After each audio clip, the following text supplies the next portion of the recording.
connected through the virtual academic platform of Philosophy Family.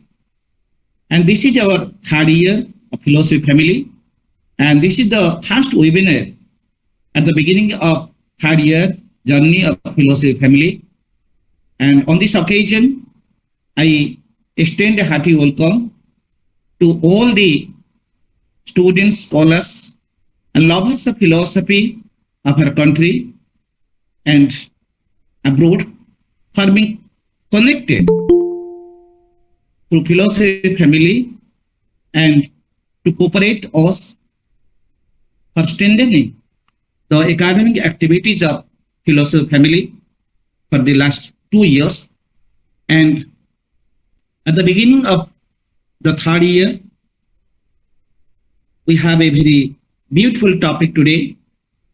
And today you will listen one of the eminent professors and philosophers of our country, Professor Hudananda Rai's philosophical reflection on Sankara as a romantic philosopher. This is a very beautiful topic.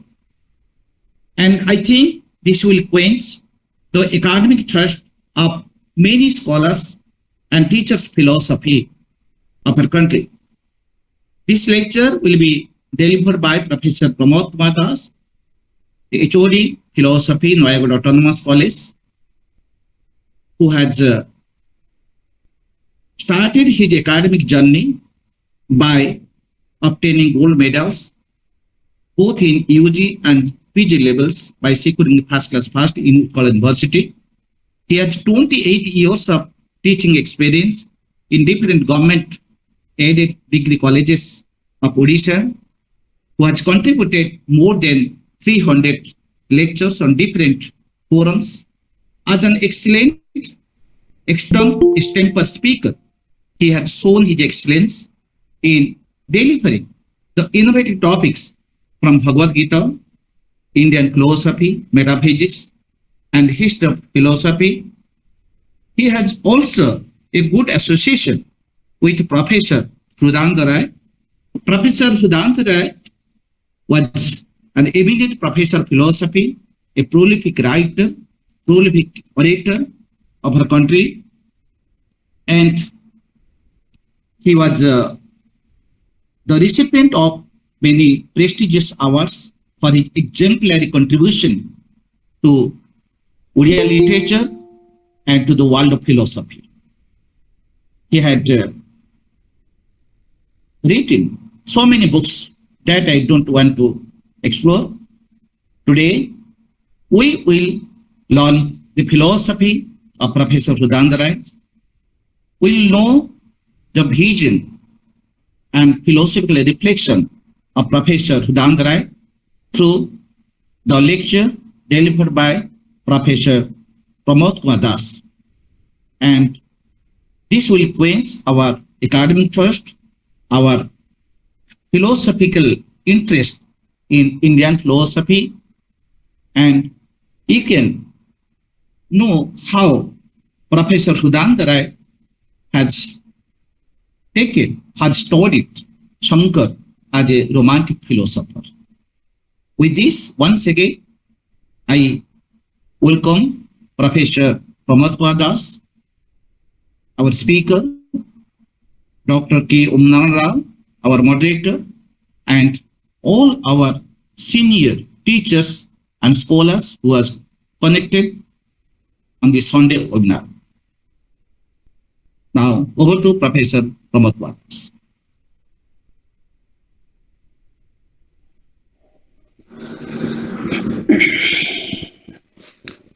Namaskar to all of you. Am I audible, sir? Yeah, audible, clearly audible.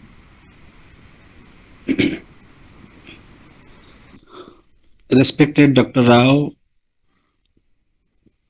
Dr. Maharana, and all esteemed participants of this beautiful session. This is a beautiful session because we are going to discuss about a beautiful personality, Professor Hudananda Rai sir. physically he is not with us,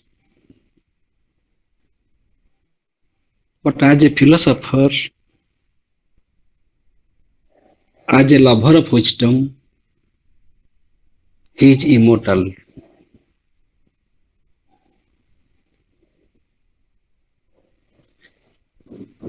In the true sense of the term, he is a philosopher.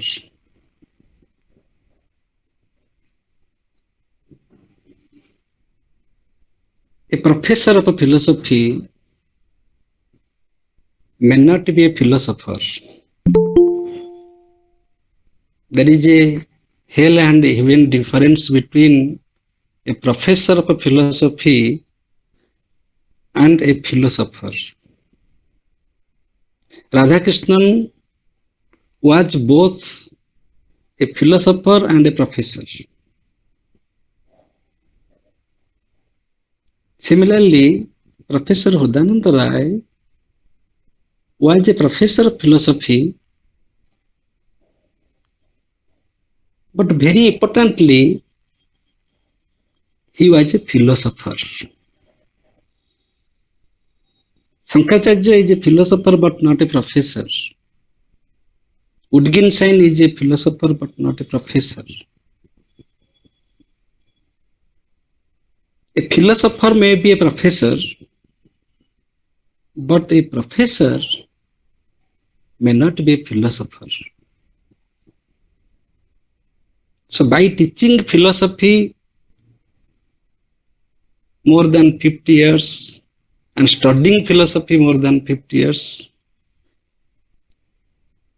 if a student or a teacher could not become a philosopher, could not taste that flavor, philosophic flavor in life, then he cannot understand romanticism. Only a philosopher can understand. Because philosophy is not an academic activity as we understand that activity in other subjects. A student of history, a student of political science, a student of anthropology, of any discipline, the attitude is different. But the attitude of a philosopher is basically romantic by nature. Because a philosopher does not study the text, does not know the truth, not only does that, he becomes that. So knowing is becoming. If I know the truth, I shall become that truth. If I don't know the truth, I may not become. If I know the truth, then I must become that truth. This is called philosophical integrity. Because philosophical wisdom is not information. It helps us transform in life. Uttarana. By studying philosophy, particularly it is called darsana in Indian culture, we become and we reach that height of excellence. So, academic knowledge and knowledge that is gained by our sanskara is different. Jnana Buddha. It is not the age of a person.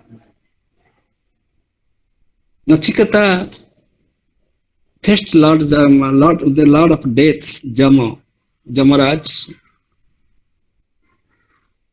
because that little boy was a boy of wisdom, that was mind of wisdom. Therefore, we can't undermine our children that they are children, they are fools. So a little child maybe junior to us in age, but he or she may be a Jnana Buddha. Because by Sanskara, we can have that self-realization, which is the highest knowledge. Professor Hudanand Rai, whenever he delivers talks on any topic about science, philosophy, religion, literature, any subject, any discipline, he gives importance to three basic principles. These three principles are self-respect, self-realization, and self-transformation. And his personality is groomed by these three principles. This was his study, this was his speech, and this was his character also. Self-respect. We should respect ourselves. Self means here Atman, my own identity. I am nearer to myself. The closest friend, the intimate friend is myself. So I should respect myself. As charity begins at home, similarly respect begins from myself. If I respect myself, then I can be able to respect others.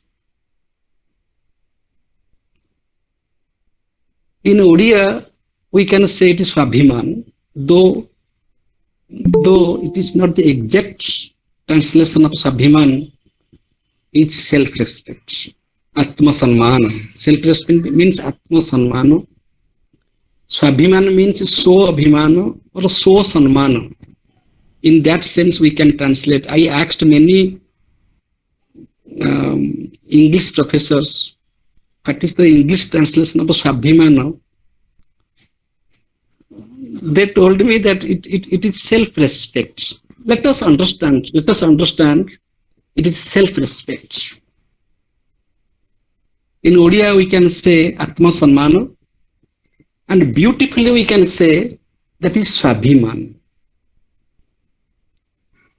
Swabhiman is not pride. That is not pride. Swabhimana means self-concern, self-respect. So that self-respect is the root of all our actions.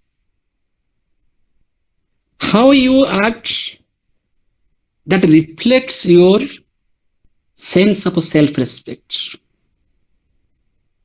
So that is karma yoga. Self-respect leads to karma yoga. Because from that reverence, from that self-respect, Swabhimana, we always do our activities, our actions. Then the second principle is self-realization. That is Jnana Yoga, the highest knowledge. If you have any realization, then at least you realize yourself, for which you do not need any school, college, university, and you do not need any upadhi, any position, any dignity. It is not necessary that you should be a professor to have self-realization.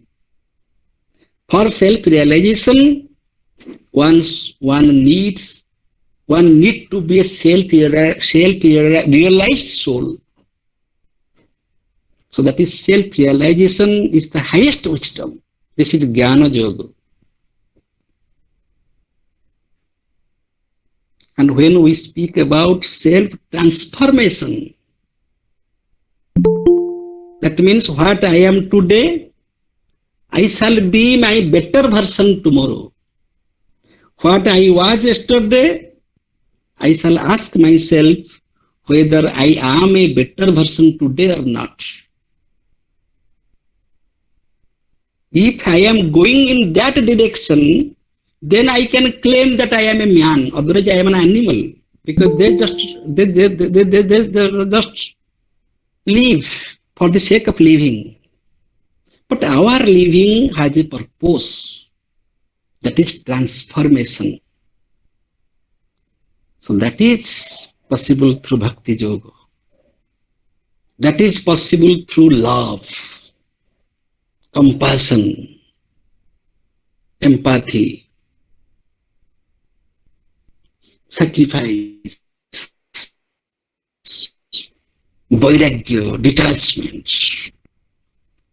By that, we can attain self-transformation. Otherwise, this karma yoga and jnana yoga are meaningless. If the third one is not attained in this life, Jivana Mukta, the state of Jivana Mukta is attained in this life. So self-transformation is attained in this life. Therefore, Bhakti Yoga, that is discussed in the latter part of the Bhagavad Gita, first Karma Yoga and Jnana Yoga are discussed, then we discuss Bhakti Yoga, because that is the highest perfection. If he does not know the art of surrendering, if one has no sense of a vairagya, he cannot be a romantic personality. Here we are not discussing about Western romanticism. That is enjoyment. The more you enjoy, the more you are satisfied with this life, with these worldly allurements. By your upadhi, you are satisfied. By your dignity, by your designation, you are satisfied. By material prosperity, you are satisfied. And you love your wife and children. And you spend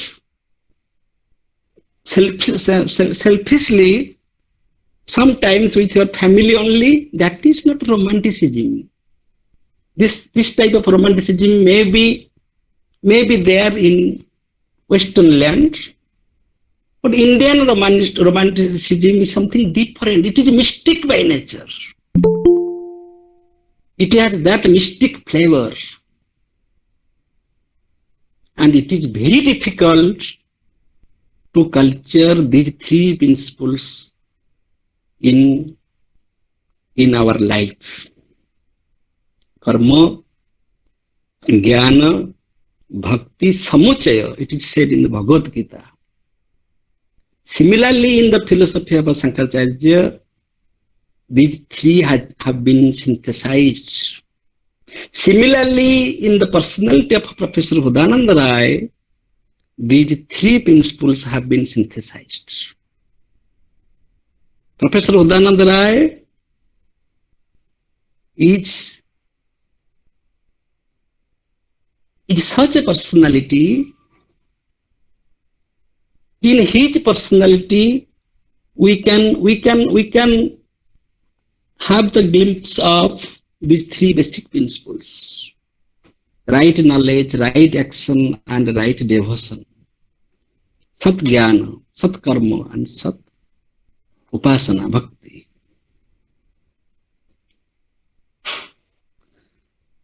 So the point is, if we shall discuss about epistemological perspective, what can man know? Because knowing is a human possibility. Knowing is a human possibility. This is not a task for an animal. So, epistemologically, we judge ourselves very smart, very scientific. If we base our knowledge, if we focus on scientific way of knowing, if you are very much scientific in the pursuit of your knowing, then you are update, you are smart, and you are really a wise person. We agree. We agree because a romantic person accepts all perspectives. But this is not the complete knowledge. This is not the total knowledge. What science gives us. And science is satisfied with evidence. Science is satisfied with the experiment. If something does not come in the purview of experimentation, that knowledge is not scientific. Therefore, science concludes that our statements, our judgments, our knowledge is relative by nature. It lands in relativity. It can't speak about the absolute. Beyond this, we can have another source of knowledge, another attempt of knowing, that is intellectuality. That is logical way of knowing. Exercise of our minds, because we have a mind. We can know the external world through our five sense organs, through our empirical experience. That is a part of knowing. And the another part of knowing is rationality, that we can know through reasoning. We can know through the application of logic. But logic commits suicide in mysticism. Logic helps us in the empirical world. Logic cannot help us in the transcendental world because that has another type of logic. If we try to understand the metaphysics with the logic of the physical world, then it is impossible. It is a category mistake. So, logical thinking, logical way of knowing has its limitation, as scientific knowledge has its limitation. So, Descartes, Spinoza, Leibniz, they try to know the reality through mathematical principles. Mathematical principles. That self-evident truth must be self-evident, and our perception should be very clear and distinct. That means it is the individualization of mathematical equation, mathematical knowledge. The same thing takes place in the school of empiricism. The individualization of mathematics leads to the atomistic monism in empiricism, in logical positivism. So by these ways of knowing, we can't know the beyond. We can't know the transcendental entity. So Immanuel Kant tried to make a reconciliation between empiricism and rationalism, because empiricism has its own limits, rationalism has its own limits. But Immanuel Kant also said that if you take both together, they have also their own limits. Because by the use of empiricism and rationalism, we can know only the phenomenal world. Only the phenomenal world. We can't have any access for the noumena or the reality as such. We can know only the world of appearance. So this is the status of human knowledge. Even if we take both the possibilities of empirical knowing and logical knowing, we can know only the phenomenal world, not the nominal world. Nominal or the reality as such. Reality as such. So that means we don't discover a man in a man. We discover a fragmented man. We discover a man who is suffering from his own limitations. He's struggling with the tools of knowing, the scientific way of knowing or the mathematical way of knowing, and by that he fails to discover a complete man, a complete personality in him. Because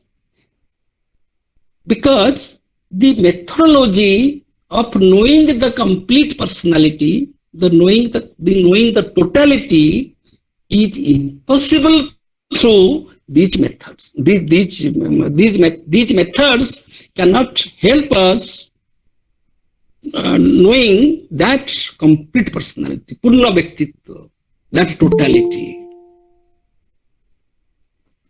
Therefore, one should have intuitive way of knowing. One should know, and one should focus on the self, the existence of self. Many philosophers, they have tried to discard, reject the existence of self. Romanticism is meaningful because the first assumption is that there is a self, there is Atman, and I am that self. I should have respect for that self, that is self-respect. From that, all types of actions will be done. I am that self, so I should have the realization of that self, self-realization. And that is the highest wisdom. I am that self, therefore I shall become that self. That becoming is called transformation. But these three disciplines cannot be achieved through the empirical mode of knowing and the logical mode of knowing. For that, we need another methodology. Adi Shankaracharya calls it Anubhava Jnana. That is Anubhava, that is realization. That is realization. You should feel that. Feelings. Feelings is the highest value. You have to feel it. You have to realize it. Nobody in this earth can train a mother how to love her child. Because a mother feels the child. When a mother loves her child, she does not take any training from any training school. That how to love my child. That is spontaneous. Not only a mother loves her child, because she loves, she can become the child. When a mother feeds her child, she becomes that child. She tells different stories. She speaks in the voice of the child. She becomes the child. So that the child thinks that this is not my mother, because the child has no concept of a mother. What is mother? He or she, the child does not know. The child just feels that this is something is my friend. Therefore, she takes the food. That means when we love nature, we become nature. When we love something, we become identified with that. The best example is mother and child, not father and child. A father may have ego. A father knows that he is a father. But when a mother feeds her child, she forgets that she is a mother, because her sole intention is to feed her child. Similarly, I can become that Brahman. I can become myself. I am a foreign to myself. Myself is within myself. But I am a foreigner to myself. So I can become myself if I respect myself, if I love myself, if I become myself. I have to love myself, that is self-respect. I have to realize myself, that is self-realization. And I have to become myself, because I have become simply a father. I have become a teacher. I have become a citizen. I have become so and so. But I have not become that self which really I am. I am Brahman, but due to my ignorance, due to my attachment with this world, I wrongly identify myself with different objects. So the ultimate goal of life is to become the truth, is to become yourself,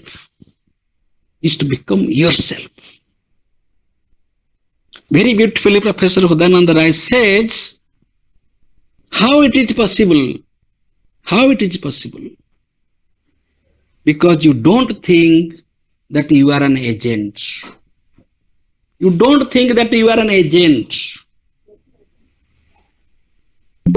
Always we think that I am an agent. If you think that you are an agent, then you will think what will happen. What will happen? What will be the consequence? What shall I get? So this leads to karma. If you think that you are an agent, then whatever you think about your agency, that becomes your karma. And you will suffer from that. If you think that you are just playing, you are just a player, then you never generate any action and you never suffer from the consequence. I am giving an example, very example of Professor Rai. I am just describing his talks from different occasions. Suppose a little boy is playing with football, playing with a ball. He is just playing. It has no consequence. He's just playing. The moment he considers that I am playing to get the prize, or I am playing because it is a contract, I am playing and I have to defeat my enemies, that becomes an action. But simply if he is playing, then there is no agency, there is no action. Similarly, if you are a father, you just think that you are playing a role, and you are playing different roles. Not only you are a father, you are also a husband. You are also a teacher or any government servant. You are a citizen. You are somebody's son, somebody's brother. You are playing different roles. But you should think that you are not an agent. The moment you think that you are an agent, your ego develops and you create your action. If the whole life you have just played different roles and in the whole life you have just enjoyed your play, then there is no action. You have not done anything. If there is any niskama karma, this is niskama karma. Action is done. Action is done without karta bhava, without the sense of agency. And there is no action at all. This is called akarma in Bhagavad Gita. This is called inaction. Karma, vikarma, and akarma. Action is done, but as if no action is done. How can we feel it? Please, Vishnu Pada, please mute yourself.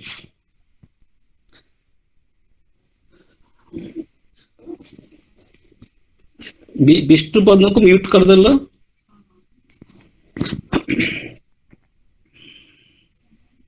Action is done, but as if no action is done. Can you live your whole life with this principle of niskama karma or akarma or inaction? This is possible by Professor Hudananda Rai.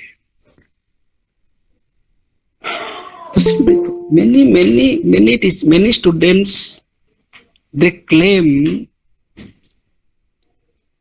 that they love Professor Rai, they appreciate Professor Rai.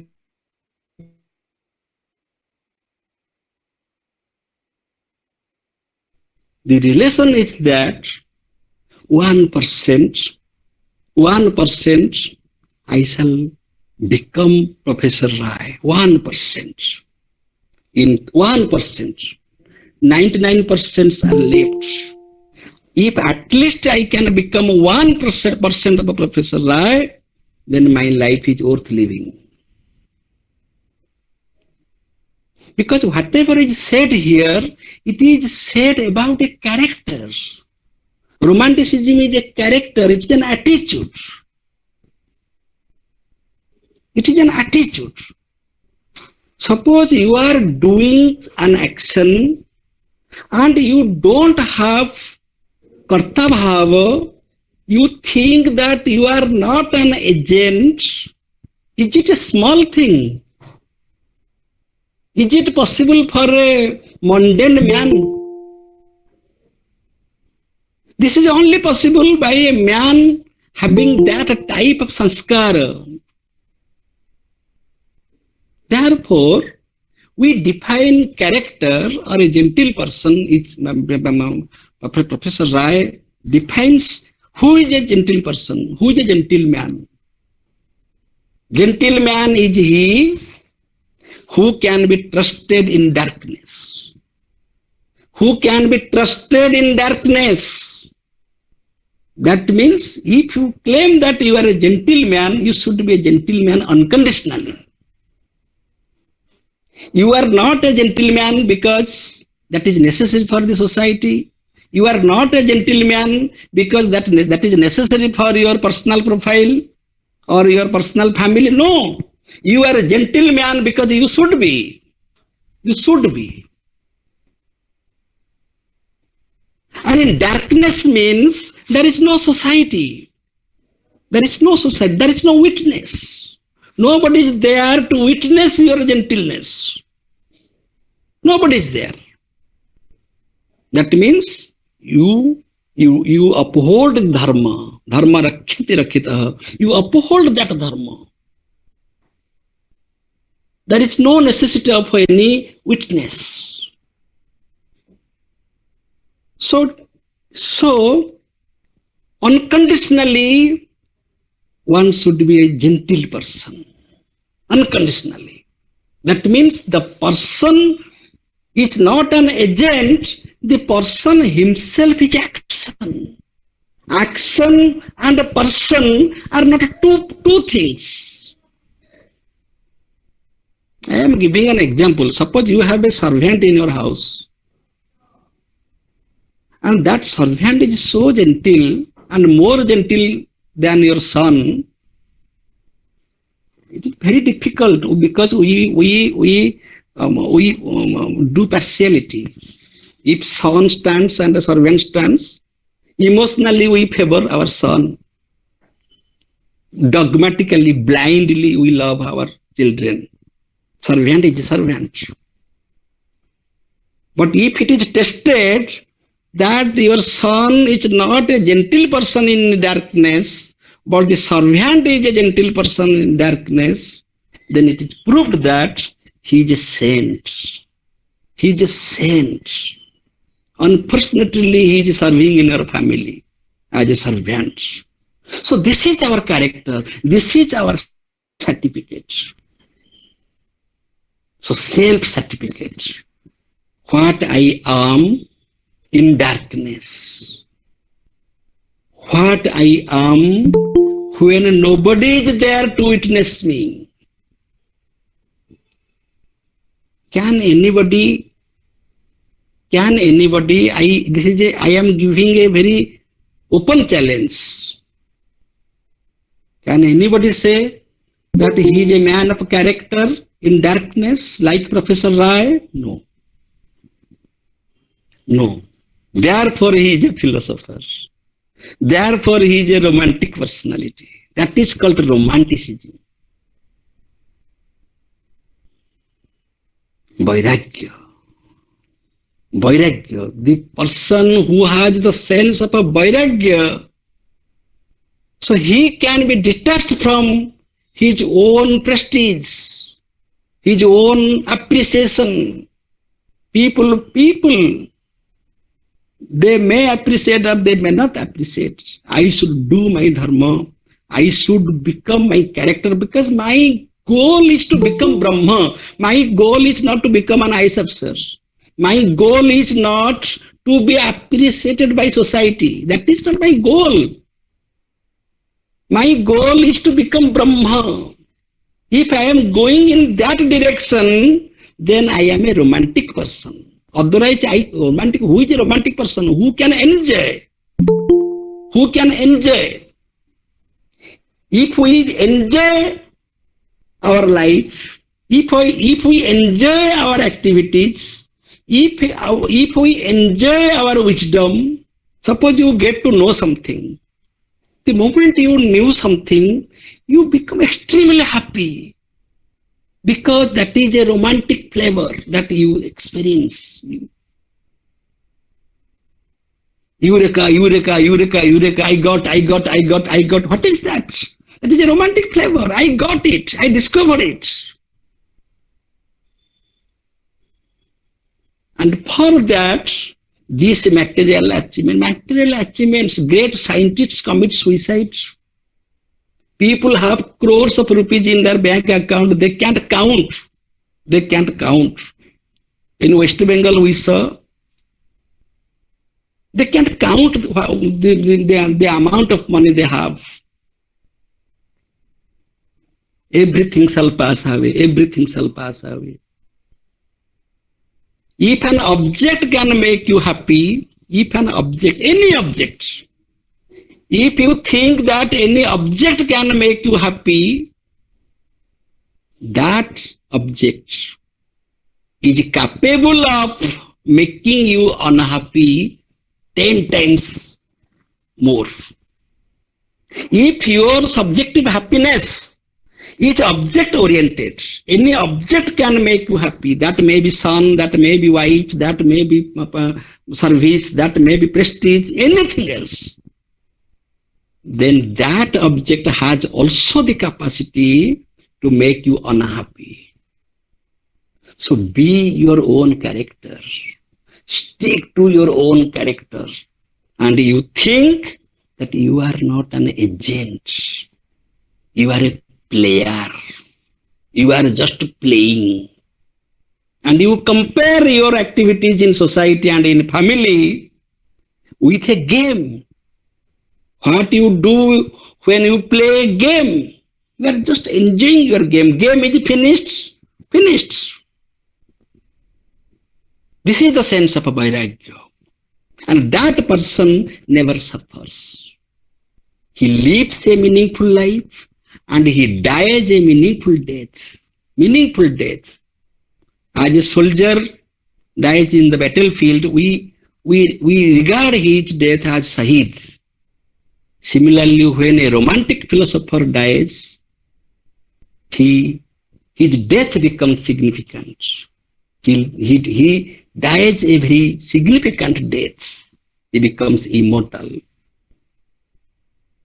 So if you really love your teacher, at least 1% of his qualities you should follow.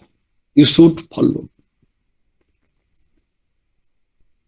And that is possible by the blessing of a teacher. And automatically that is not the importance of a teacher also. A teacher becomes obliged when he comes in contact with a good student. It is not necessary that one should be the direct student of a great teacher. Not necessary. Be an Ekalavya. Ekalavya is the real student. Because Shraddhavan Labhyata Jnana, learn through the windows. Learn through the windows. I am not accepted as a student. I am not accepted. Reason, whatever may be the reason, due to my caste, due to my poorness, due to anything, I may not be accepted as a student. But if I have learning attitude, I can learn through the window. Like Ekalavya. And when a student can become Ekalavya, a teacher will come to the student. Because Upanishad means sit near the teacher. It is not necessary that a student will go to the teacher. Teacher will come to the student. Similarly, when in Bhakti Yoga, when we love God, God will come down. God will come down. It is not necessary to go to the temple. If you really love Ishvara, Ishvara will be with you at all places, at all times. Similarly, if you love your teacher, teacher's blessings, teacher's presence will be with you all the time. You are speaking means he is speaking. He will descend. He will be revealed in your intellect. Just remember your teacher. Just remember your teacher. Just see his face. You will speak. You will speak. This is romanticism. And this cannot be explained by any scientific laboratory. You go and spoil your entire life in laboratory. They can give you a final certificate that whatever you learned here, that is only relative. It can be revised. But when you become Brahma, there is no revision. Once you become Brahma, once you realize the truth, there is no revision at all. In self-realization, there is no revision, but scientific knowledge is subject to revision. So romanticism is a revolution. It is a revolution against intellectualism. I shall say revolution because as intellectualism is a revolution after sensuous way of knowing.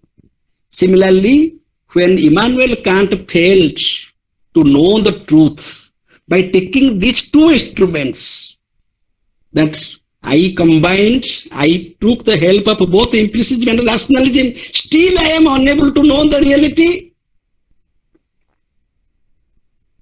That means these tools can help me knowing the empirical world, not the truth, only the appearance.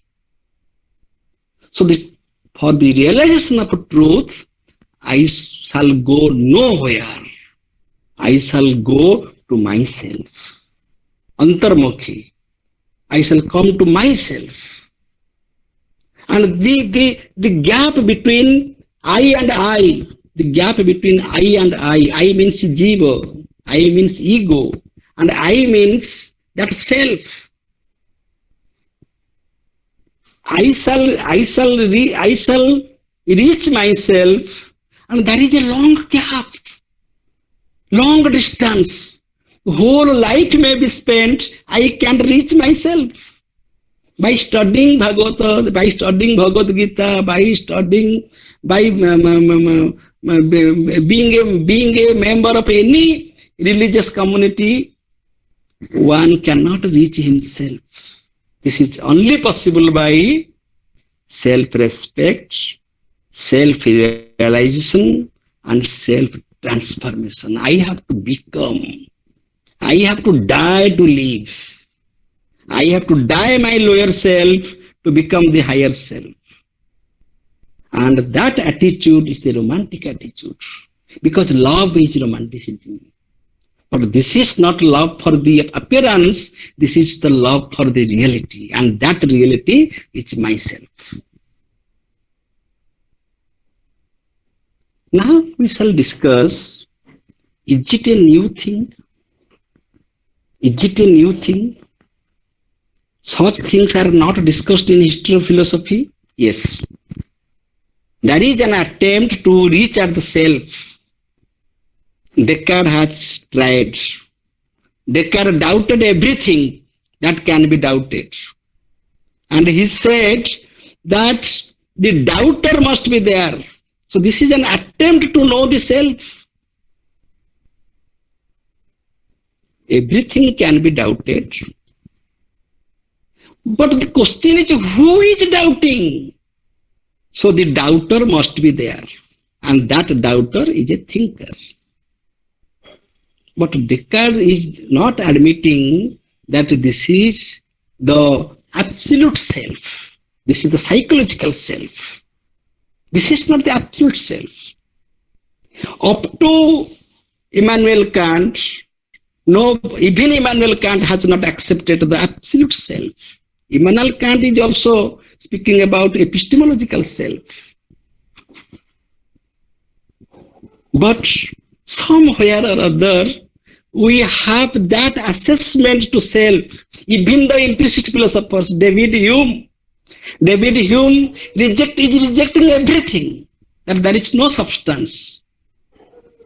But he is accepting the a priori is a synthetic a priori unity of our perception.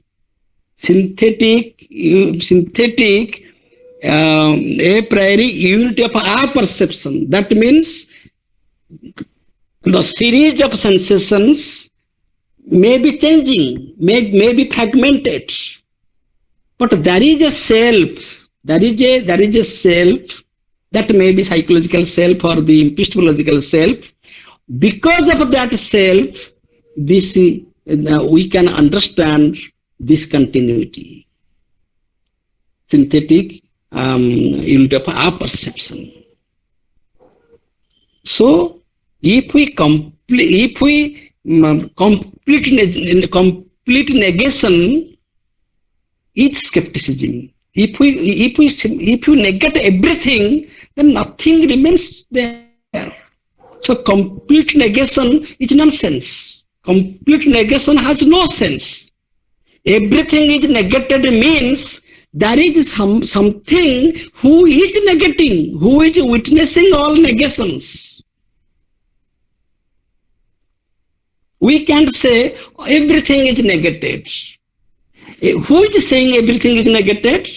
Somebody is there who is witnessing all rejections, all negations. Descartes proved that cogito ergo sum, I think, therefore I exist. I think, therefore I doubt. I am there, therefore everything is doubted. And David Hume, also being an empiricist, he is also claiming the existence of self. Maybe that is psychological self or epistemological self, but without the synthetic unity of our perception, knowledge is not possible. That means somehow or other, we cannot have any type of constructive wisdom without the assertion of the self. And romanticism means to believe in the self. That beyond my body and mind, there is a self. We discussed it from Western perspective.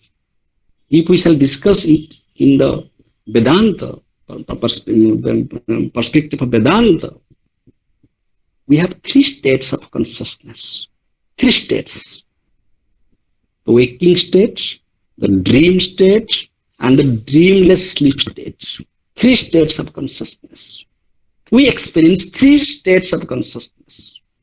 The waking state, dream state, and dreamless sleep state. Very beautifully Professor Rai speaks.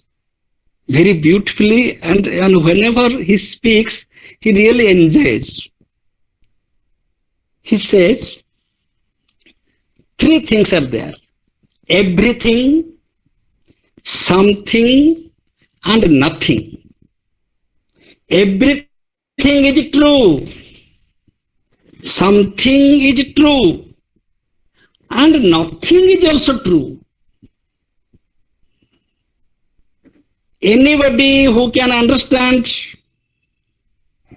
the existence of something, existence of everything, and the possibility of nothing, he is a romantic person.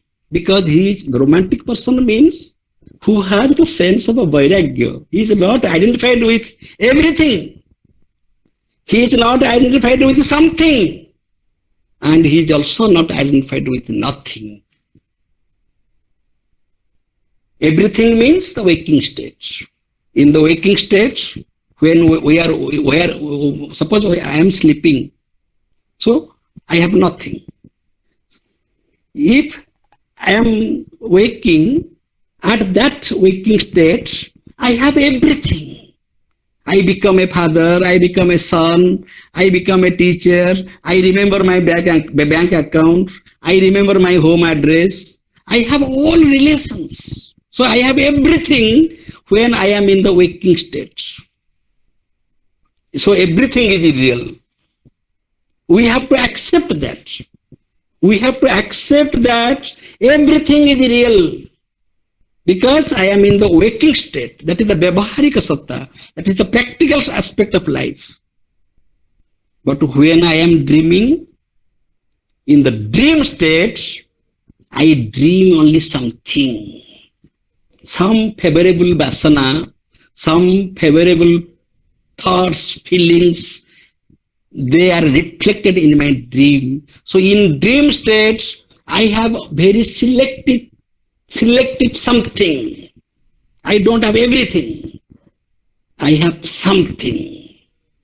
But when I am in the deep dreamless sleep, susupti avastha, I am in a dreamless sleep, then I have nothing. Nothing is also possible. But here nothing does not mean nihilism. Here nothing does not mean that really there is nothing. I don't have that sense. I don't have that identity. In waking state, I am identified with everything. In the dream state, I am identified with something. In the dreamless sleep state, I am sleeping. I am not attached with anything. Because the nothing is also possible. But in all these three states, in the waking state, in the dream state, and also in the dreamless sleep state, in all these states, that I is present. I in inverted comma. Therefore, I am using is. That I is present.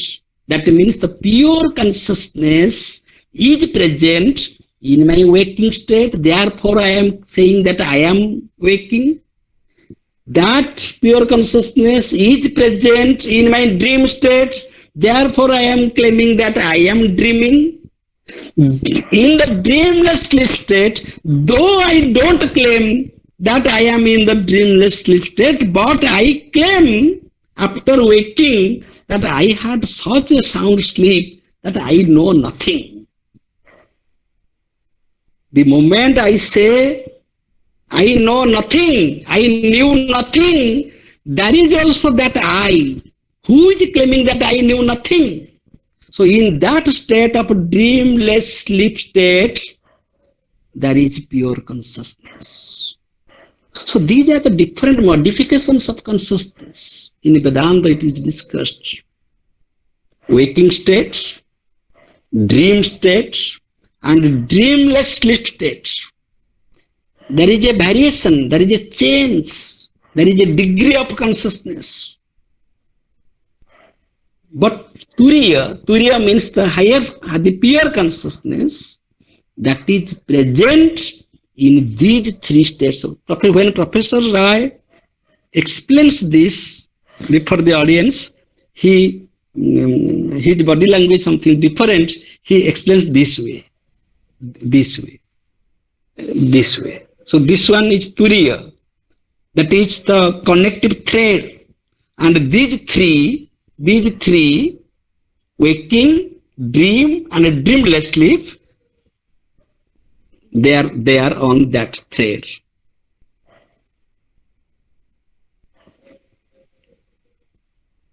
Tell what is my real identity?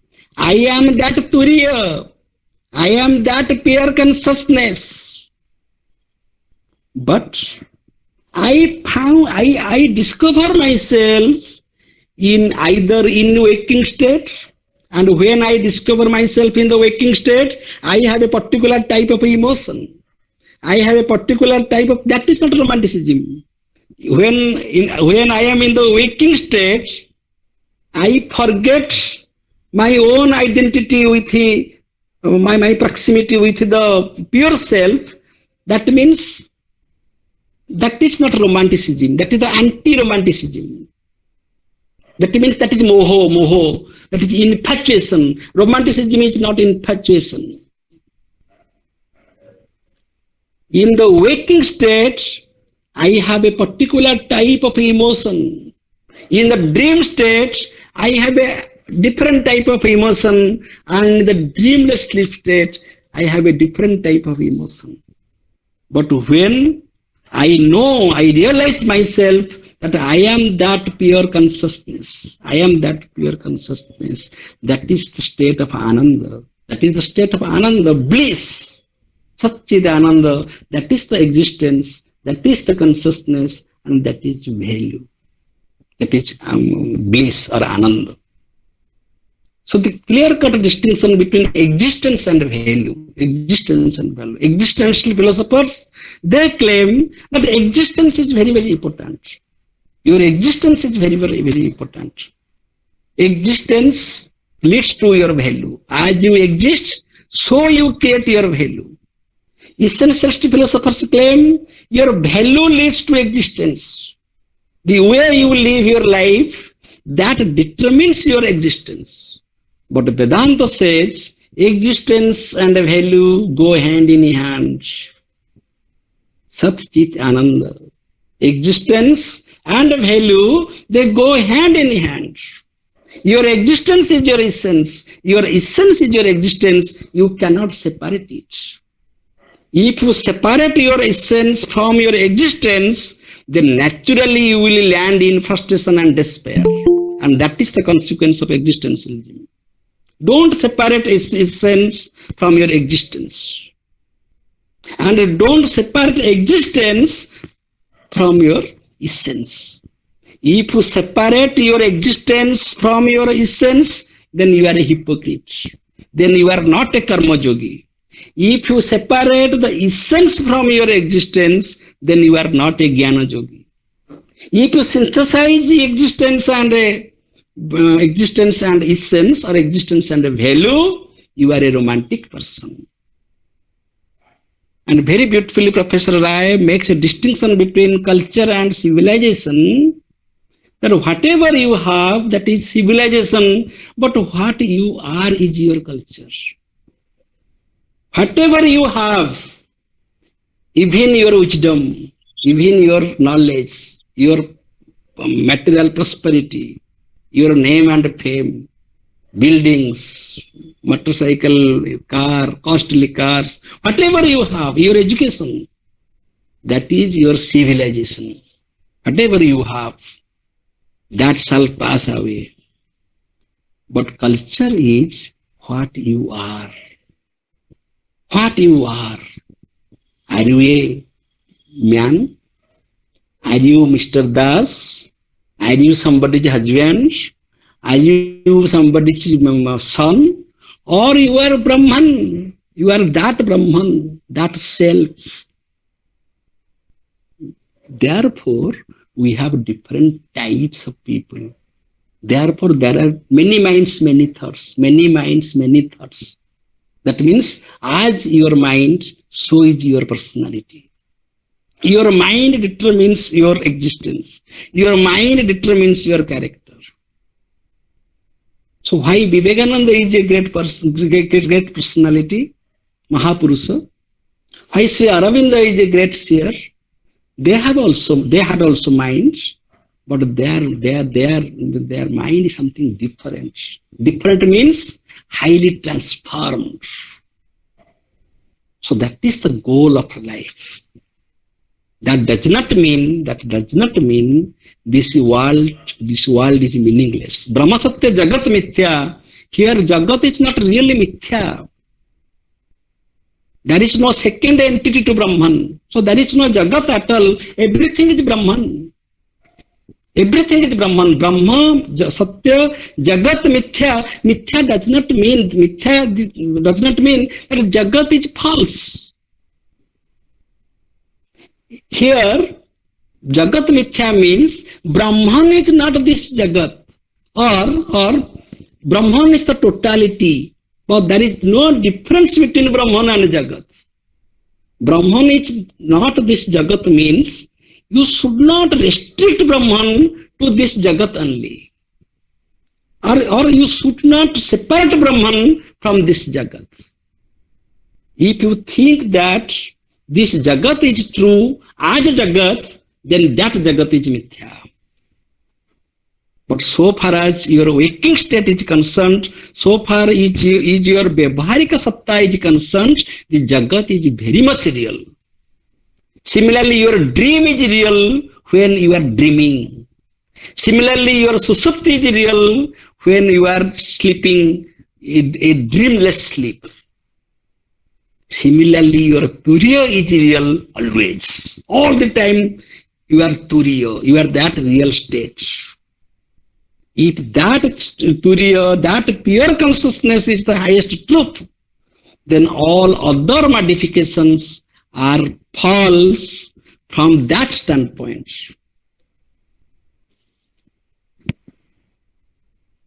This knowledge everybody should have. So romanticism is an attitude. 2 days before, in Sukinda, the truck driver killed both doctor and mother mercilessly. Mercilessly. They altercate, and after that the driver killed by running over them. So from these incidents, we can imagine that we act according to our svabhava. We act according to our svabhava. Then police officers investigated about the character of that person. They went to the rented house of that person, and all said that that man is an angry person. That man is very bad. So this is also a part of investigation. Why such a man can kill on the spot? Is it possible? Yes, it is possible because his mindset is that. It is possible for him. But it is not possible for a romantic person. I am giving another example. Somebody can kill and somebody can heal. Somebody can heal. Suppose a person has faced an accident, people are there who can shift them to the hospital. This is also another attitude. People are, therefore, we should examine ourselves. We should examine ourselves where we are. That is culture. What I am, that is my culture. That is reflected in my action. How far your mind has been expanded. How far your personality has been expanded. The more you are expanded, the more you are sympathetic, you are compassionate to the nature. No difference. There is no other for you. My hunger and the hunger of a street dog, there is no difference. But who can feel? Only that realized soul can feel it, whose mind has been expanded, who has a very big heart. Bada Hridaya, big heart, great compassion. So, concern for the plants, concern for trees, concern for animals, love for nature. That is romanticism. In my college, in a farewell meeting, I was addressing. Our principal belongs to physics department. I said, romanticism is there in every subject. Romanticism is not only literature. Romanticism is not there in philosophy. Physics means love of nature. If you don't love nature, you can't declare Eureka, Eureka, Eureka, I got it. You can't discover, a scientist can't discover without a sense of romanticism, without the deepest desire to discover something. Without that, no. If a scientist is without this type of taste, then his personal life, his social life is very ugly, and many scientists commit suicide because they are not normal outside the laboratory. The greatest scientist, Albert Einstein, you can search Google, you can find that Einstein's letter to his daughter. Einstein has written to his daughter that for 30 years I did all types of sadhana in physical science, in physics, but I failed to love you. As a father, he is writing this letter to his daughter that I failed to love you. I could not give you that affection which I should have given. That means a physicist, that he has that romantic flavor. He is understanding the missing point of his life, that I could not take proper care to my child. I could not become a right father to a right daughter. This is his feeling. So love for nature is physics. Love for animals is zoology. Love for plants is botany. Love for the subtle essence is chemistry. Love for wisdom is philosophy. So you will find in all subjects there is romanticism, because romanticism is an attitude of responding to the nature. Romanticism is an attitude of responding to that higher truth. So man is not only a rational being, man is also an emotional being. Now we are not searching after IQ. Now we are searching EQ in our young generation. What is the emotional quench in you, in our children? That is the that is now our search. We are searching that, because without that feelings, a person cannot become a true personality, a noble personality. Feelings is very much necessary. So logical means thinking, logical thinking, cognitive, cognitive, and affective. There are three possibilities of human personality. Cognitive means we should have a pursuit of knowing. We should have willing. We should have willpower. We should have willpower, and we should have feelings. Uddha, jnana, karma, and bhakti.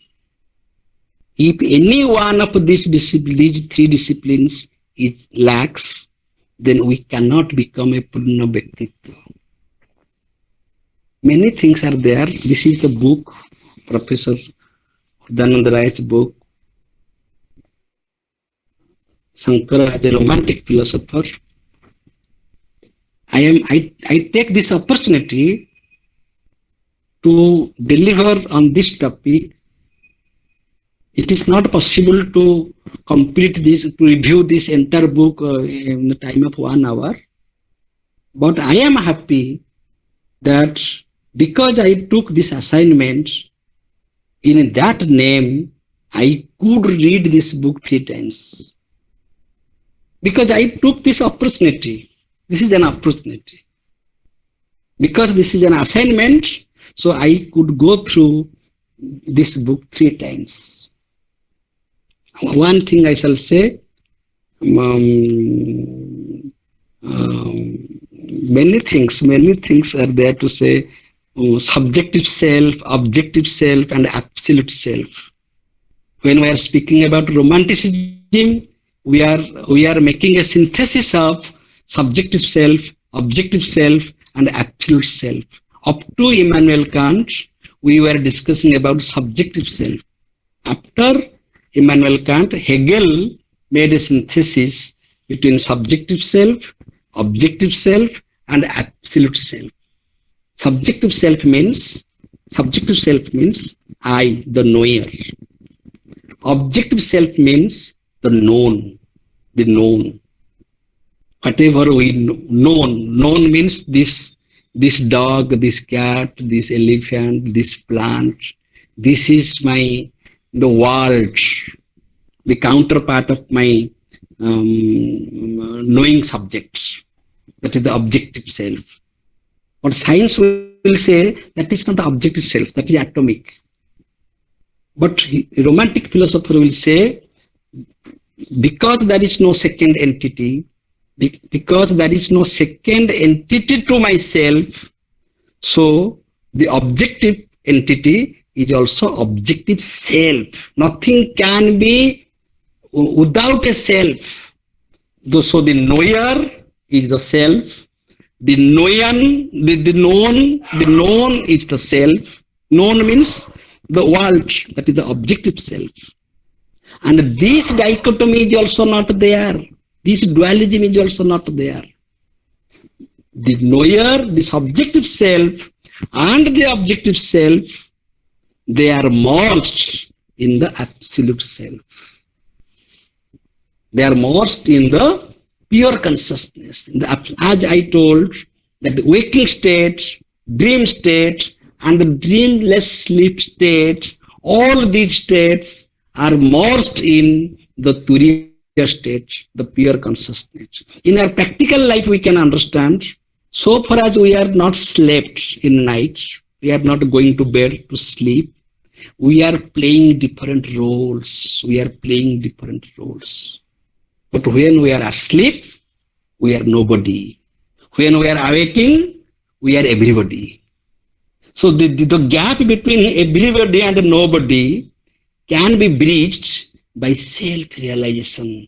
I am neither everybody, I am nor nobody, I am the Supreme Self. So my waking state is real from the practical perspective. My dream state is real from the practical perspective. My dreamless sleep state is also real from the practical perspective. But that is not the real perspective. The real perspective is that undifferentiated, satyam avadhitam, which cannot be contradicted by any second entity. And that should be our moral character. Our moral character should be like this, that in any situation, in any context, that should not be contradicted. That should not be contradicted. So Mahatma Gandhi said that Satyagraha, you should love the truth. And love for truth is love for God. And always think that you are absent. Tena tektena bhunjita. Enjoyment is not bad. You enjoy the 5 minutes I shall complete. You enjoy this world. Because this world is nothing but the divine glory. This is the divine manifestation.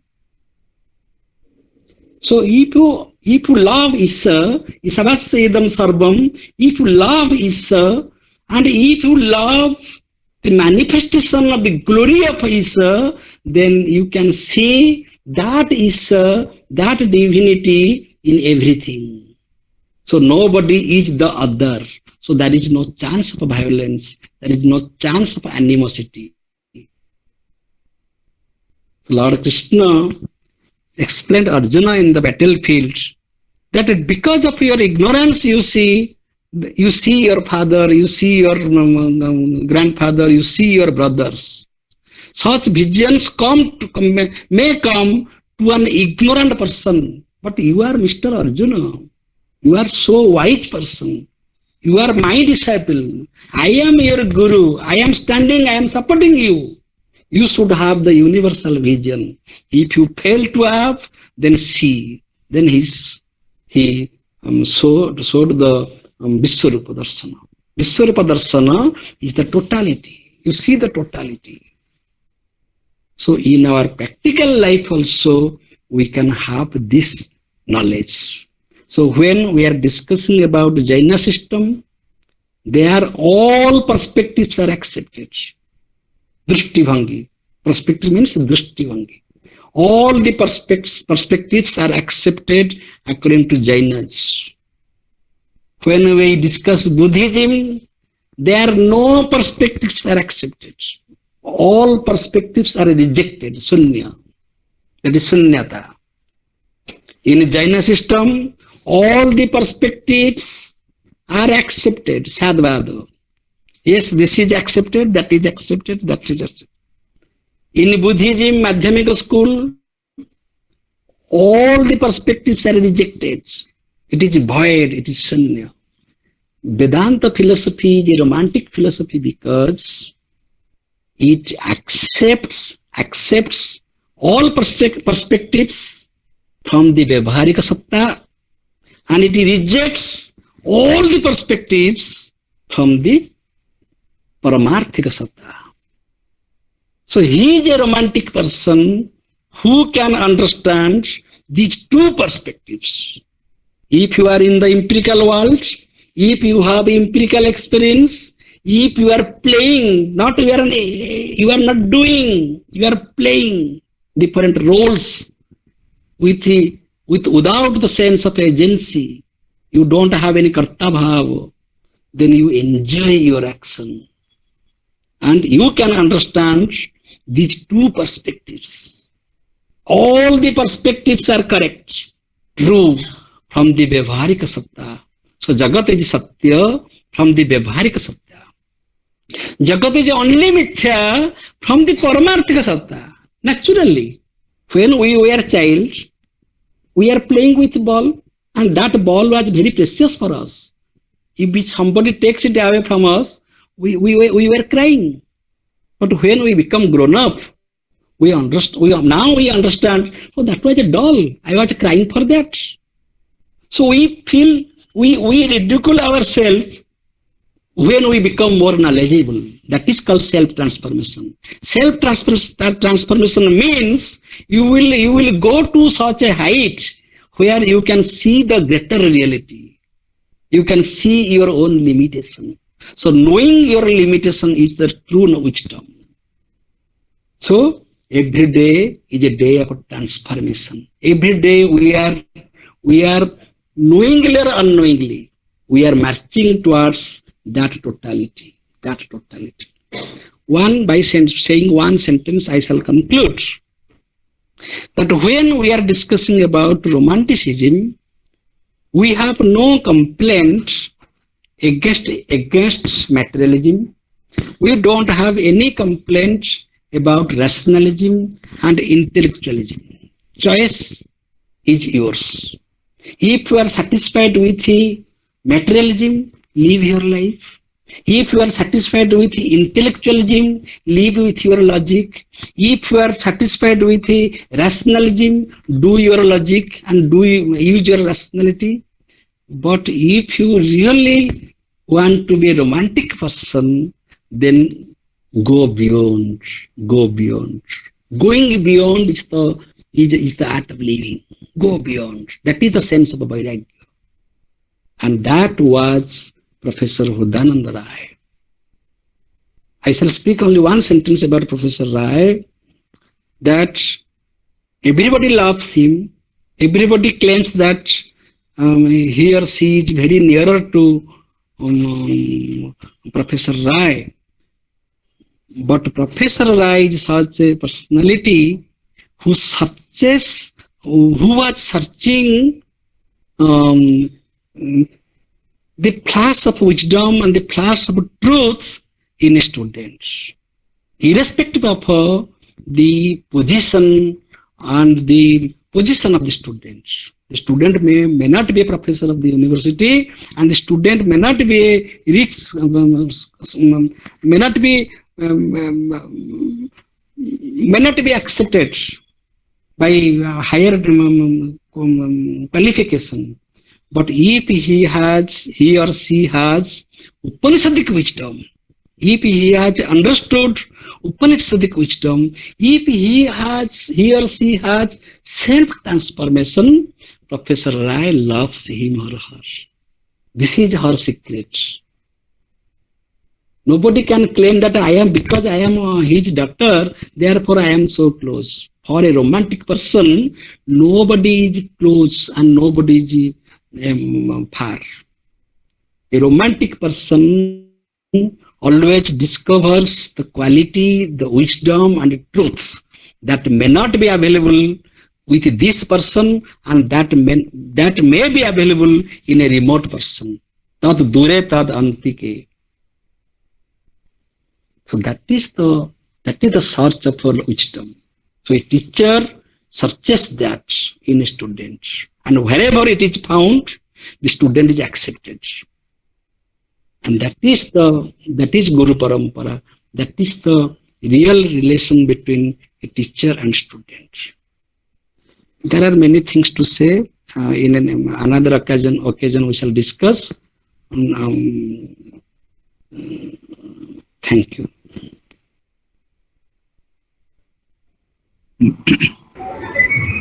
Thanks so much, Professor Pramod Kumar, for your very thought-provoking talk, and it is also an enriching session for all of us. Professor Pramod Kumar, you have a deep concern for this subject, and you have also a close association with Professor Hudananda Rai, and you have made justice by having a clarity on the subject.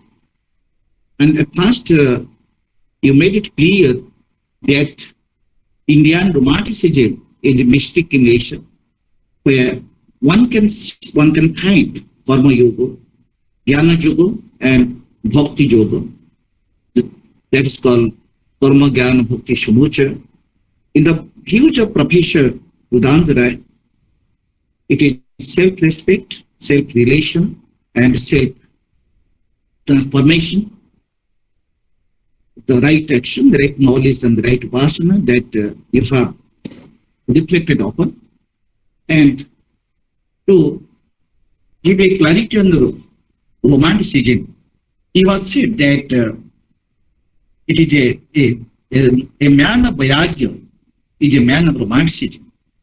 And it is and in the true sense of the term, you have said that a man of romanticism, a man of vairagya, he never, he lives a meaningful life. He never suffers. He lives a meaningful life, and he also dies a meaningful death. And you have also make a connectivity of romanticism with the Western thoughts that I don't want to reflect upon. And in dealing with Professor Rudanda Rai, you have said that how Professor Rudanda Rai has thought of the romanticism and Advaitism as they are mutually compatible. Professor Rudanda Rai was influenced by his teacher, Dr. S.K. Maitra, in Banaras Hindu University, where he was pursuing his PhD there. And Professor Rai stated that when there is spiritual unrest, there we feel the undercurrent of romanticism. And this is the spiritual unrest. This is the source of vairagya. It is the spirit of romanticism. And Professor Rudanda Rai has rightly said that it's the feeling of an impulse of infinite. It symbolizes the spark of union of the self with the infinite. It is the source of self-relation. It is the sense of self-relation and self-transformation. For Professor Rai, this is the common characteristic of both romanticism and Advaitism. In dealing with Dr. Mitra, Professor Rai has also stated that a romantic never so happy as when he can bring the infinite into a sort of living contact with himself. And you have very beautifully explained it, discussed with that it is a living movement. Professor Rai, as you have said, realizes that the infinite is no other than his own self. It is the very foundation of its existence and value. And you have also reflected upon the topic from every aspect, from every perspective. And you have beautifully stated that romanticism is an attitude. It is there in everything and every being of this cosmic world. And you have also said that romanticism is there in all subjects. It is a response to the higher nature. And you have said that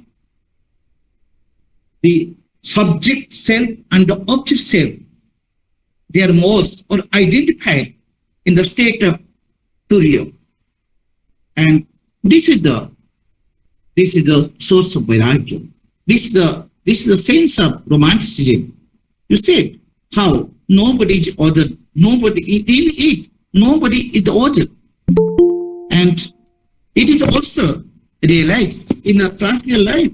You have said that romanticism can be realized in Vedantic ways from all perspectives. It can be realized in the sense of Vyavaharika Satta. It can also be realized in the sense of Paramarthika Satta. You have discussed so beautifully the philosophical reflection of Professor Rudanda Rai, Sankara as a romantic philosopher, in such a way that you have left no room for any clarification. Again, this is a vast topic. This has a vast meaning. It may differ from person to person. It may differ from perspective to perspective. Now, thanks so much. Now, I request Professor Dr. K. Umanara Rao to carry on the interactive session. Over to Professor Rao.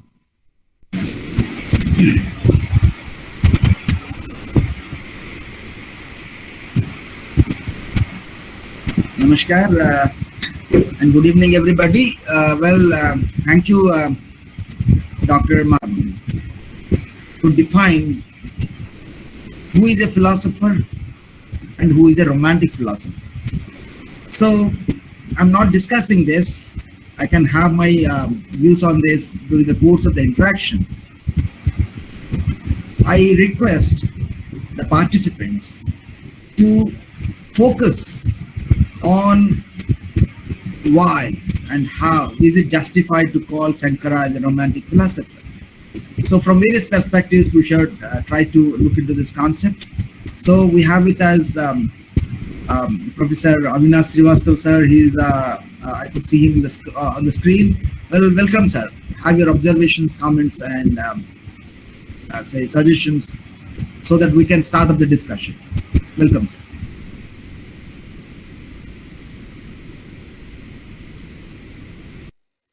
Please unmute, sir. Sir, please unmute, sir. Unmute. Thank you very much, sir. Let me first congratulate Professor Das for his wonderful lecture, and he has tried to spotlight the romanticism of Vedanta.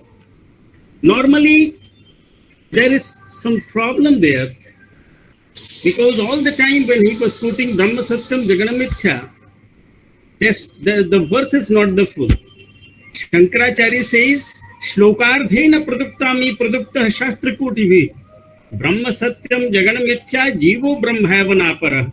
Unless and until the last Jivo Brahmavanapara is concluded, we cannot spotlight on the romanticism of the Vedanta of the Shankara. Because in that very verse, it is categorically said that this Vyavaharik Satya, that is the Jiva, is indifferent with the Brahman itself. It is only because of the ignorance we have forgotten our pursuit and forgotten our real culture. And the same thing has been said in the Gita, because it has a different perspective, having a Sankhya background. Prakrite kriyamanani gunah karmani sarvasaha ahankara vimudhatma kartaham iti manyate. Only because of ignorance we do all these things and think that I am doing it. So the veil of ignorance is in between the man, the soul, and the Brahman. But it doesn't mean Brahma Satyam Jaganamithya. Mithya has a different meaning. Mithya doesn't mean that anything is false like Akash Kusuma, and Mithya doesn't mean that it has the Trikal Badhit Satya. So it is neither Trikal Badhit Satya nor it is false like the Akash Kusuma. So it is in between. So it is as real as Brahmana, and that's why there is a very good story of Shankara himself when he was coming from Dashashwameva Ghata. After having a bath, he found a Chandal is there having 4 dogs, and then he says, "Be away from my path, be away from my path." The Chandal says, "To whom you are telling to be away? The soul cannot leave, the Brahman cannot leave the path, and so far as this body is concerned, it is made up of the Panchatattva and been nourished by so many things that we eat. So to whom you are telling, the soul or the body?" And then Shankara realized his own folly, that every day I am chanting Brahma Satyam Jaganamithya Jivo Brahmavanapara. So he is romantic in the sense that he has endeavored hard to rout the false notion that we are having that time, because the time he took his birth, in India, the philosophical movements and different religious and spiritual philosophical traditions, they are born and brought up within the vast country. And they were being, even the Vedic systems were being smothered within the enticing enticement of the fellow religion and philosophy, that is Buddhism. And that's why in that decadent Hindu society, he came to unite the broken sect that was broken into innumerable sects and denominations. So in that way, he can be said to be romantic, because he has taken much of discourse in uniting the entire nation. And not only that, he has also taken the discourse, because that time he has rightly observed, Professor Pramod Das has rightly observed, that the Buddhism had, they were routing us and all these things were there. But what Sankara has done, Sankara, Adi Shankaracharya has tried to evaporate them, in the sense he has answered them. He has tried to answer all the questions that were raised against our Hindu philosophy, the Vedantic philosophy, and that's why his real interest was in that, to rouse the Indian mass for the Brahmana and for the pursuit of the Brahmana. And the moment he realizes is, he says categorically, Mano buddhi hankara chittani nahan, na che surutu jihve na cha ghana netre, na vyoma na bhumi na tijo na vayu, chidananda rupam shivoham shivoham. So this is the final stage where he says categorically, aham nirvakalpan nirakara rupo, vibhutva chit sarvatra sarvendra yanam, chasangat na navarna muktir na medha, chidananda rupam shivoham shivamu. This is the final verse that he says for the real entity of the human being, the real nature of this world, the real nature of the Brahmana.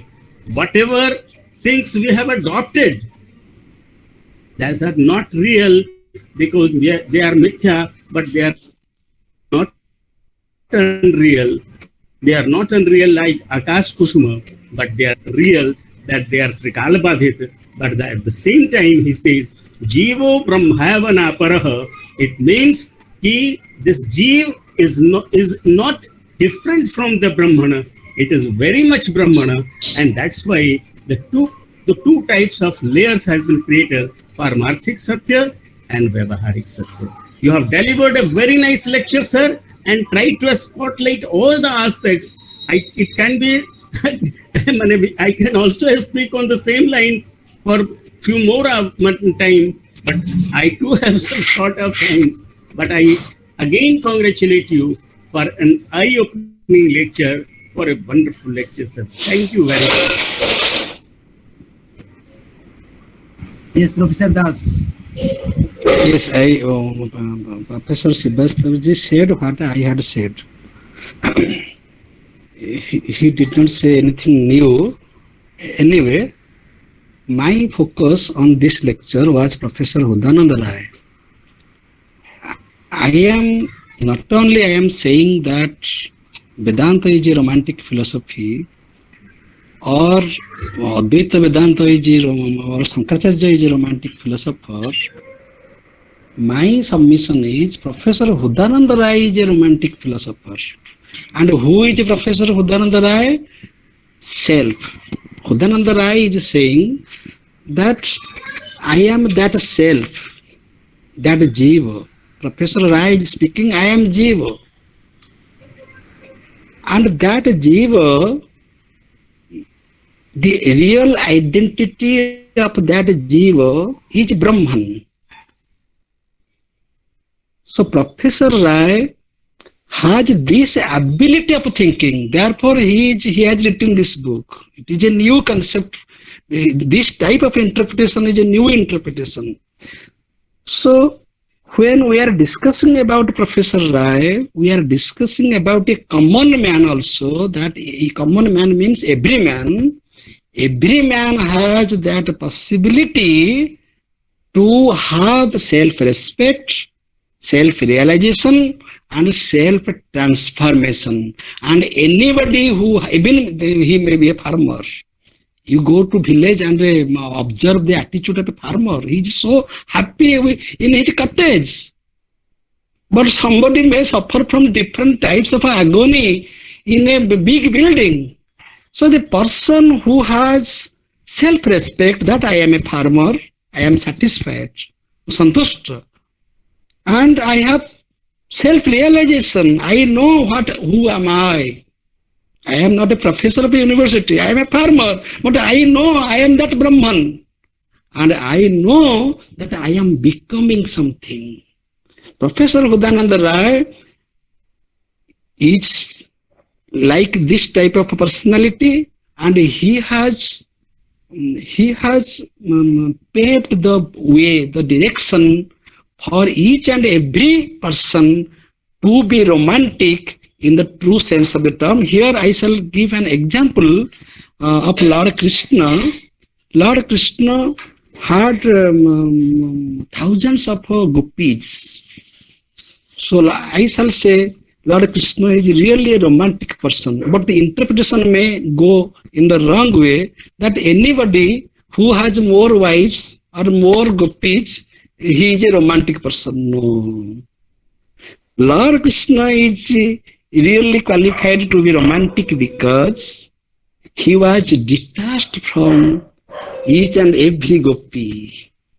Only Bansiswara, the sound of the flute, was sufficient for gopis. You see the romantic flavor, the sense of vairagya. The person who has that sense of vairagya, he can live with thousands, lakhs, crores of gopis at a time. But we can't live with one woman in our house. See the sense of romanticism. So that sense of vairagya, everybody should have. And for that, one should be a karma yogi, one should be a jnana yogi, and one should be a bhakti yogi. One should have these three spiritual sadhana. If you lack in any one discipline, your bhaktitva, your personality is not complete. And that was Professor Rai. This was my submission. As there is no second Lata Mangeshkar, there is no second Mahabad Rafi, so there cannot be a second Professor Hudananda Rai. Many professors are there, so they are teaching philosophy, but Professor Hudananda Rai is a romantic philosopher. Thank you. Okay, thank you, Professor Das, and also thank Avinash Srivastav sir, because two lines that he spoke of really speak of the essence of romanticism in Vedantic philosophy. Jiva Brahma na paraha. So this is the romantic flavor that we find in Vedanta. And the last line that he spoke of, Chidananda Rupam, Sivoham Sivoham. So this again, I am that consciousness, I am that bliss, I am that Sivam.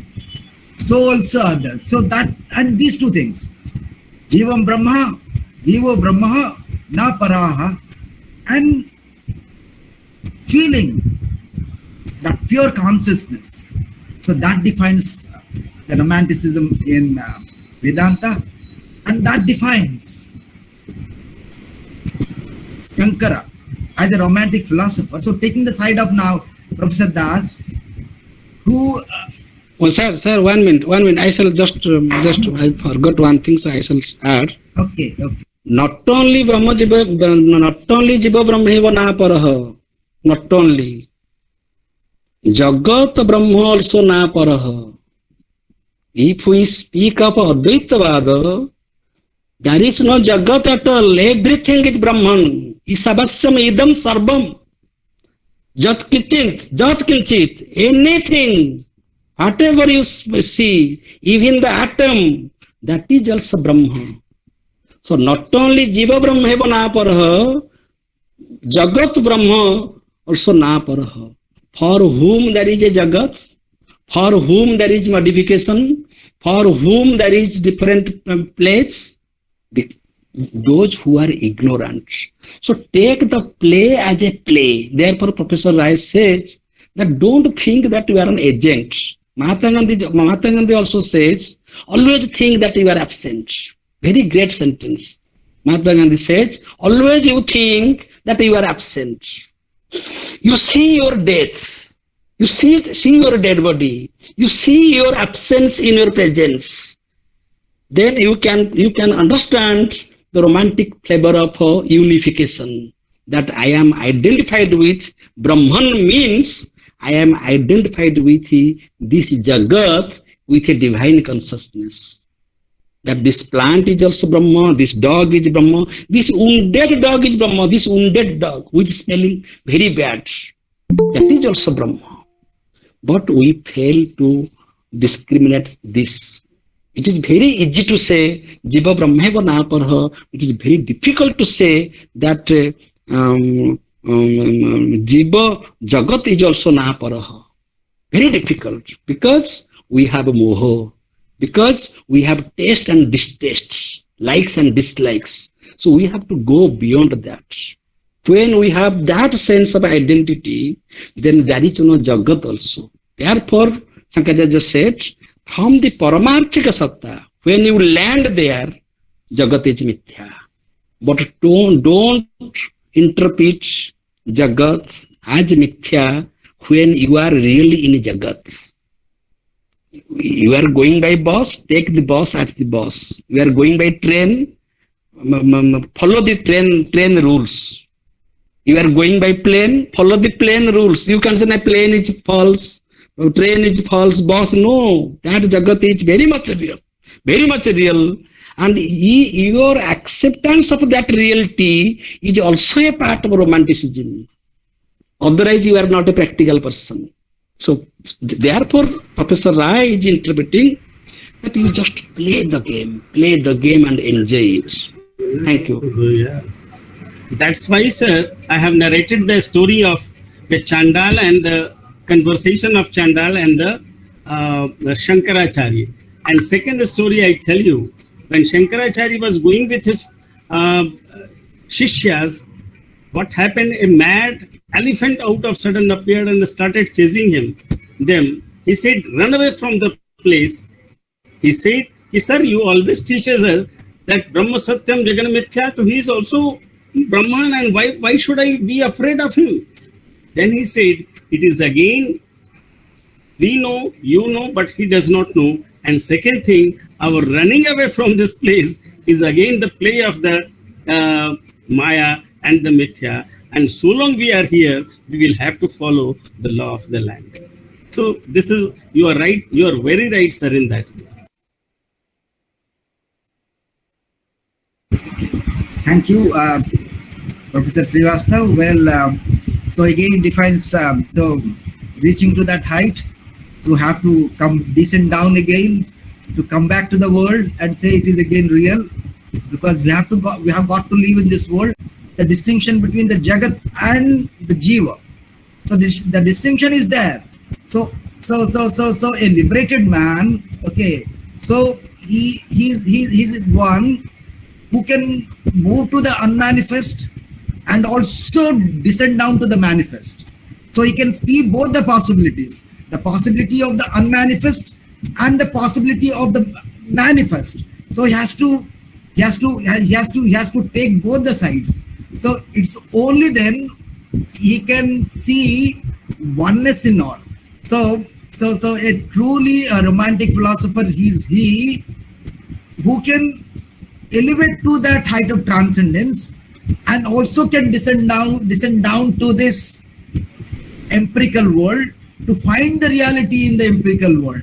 So move from the manifest to the unmanifest, and not just confined to the unmanifest, again descend down to the manifest to speak of the reality of the manifest. So that defines again, okay. So, very nice. and that defines the totality, and that defines a true sense of being a romantic philosopher. I think so. Well, adding to this, at the beginning, when Professor Das tried to... Dr. Rao, Another definition of romanticism that Professor Rai has written in his book, in the very introduction, and throughout all the chapters, he has focused. That is freedom. The sense of freedom is romanticism. Nowhere you should be bound. Okay. So I have told that. So that is the sense of freedom. Thank you. Okay, thank you, sir. Well, one more edition. So, Professor, My two stories that were narrated there, it was to support Professor Das, was not to counter him. Yeah, just I was supporting his romanticism in that way.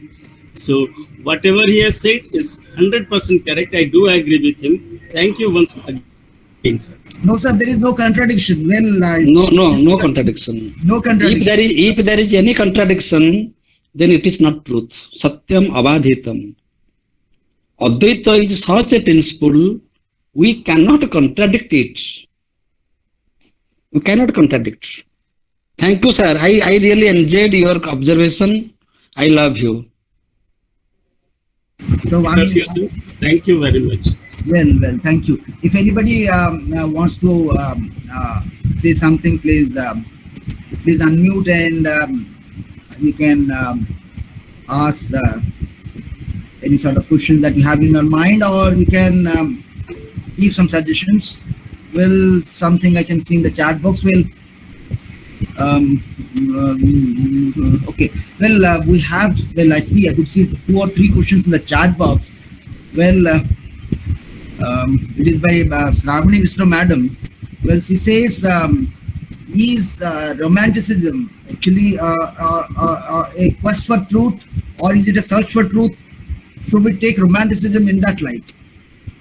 Is romanticism a search for truth? Yes, Professor Das. Sir? Is romanticism a search for truth? And naturally, that is the source of truth. Okay, this is one. Then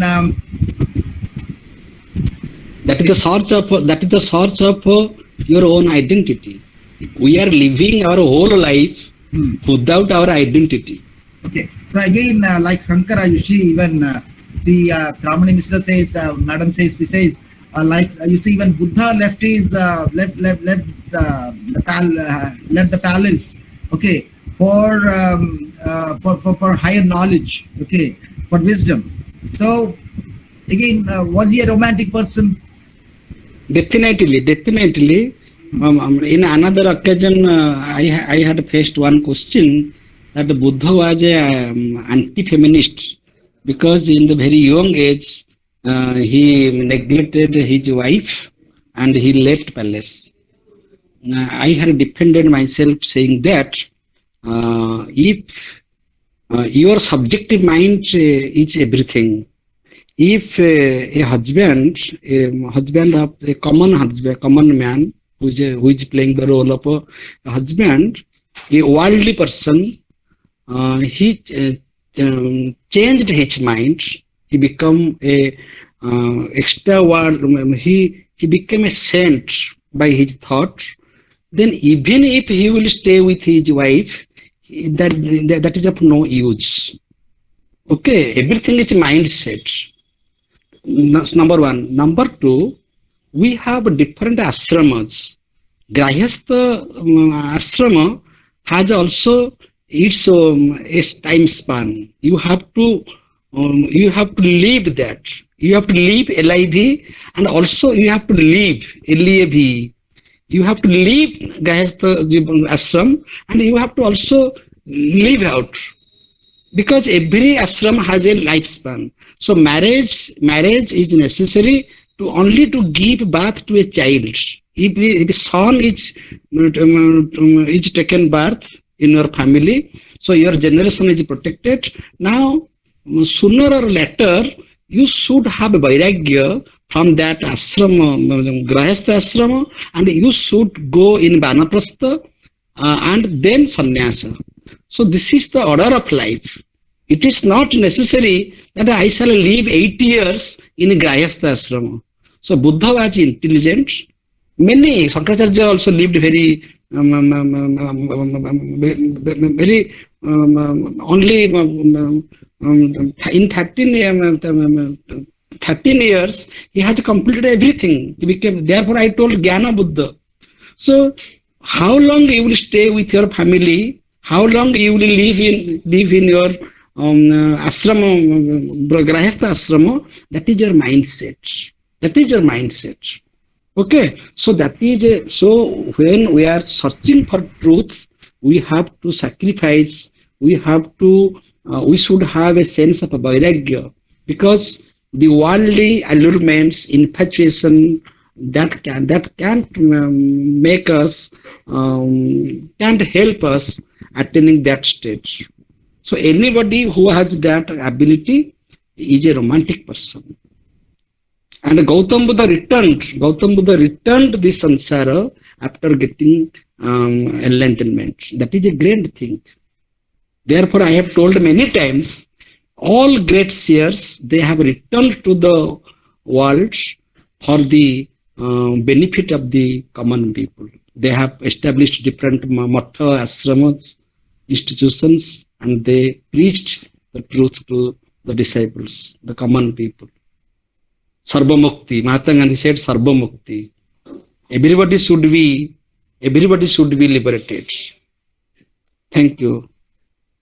Yes, thank you for your response. Well, taking Buddha and linking Vairagya, which participant Sarita Satpati has raised. Well, you when talked of Vairagya in Sankaracharya, who left all sorts of enjoyment in the family, in the royal palace.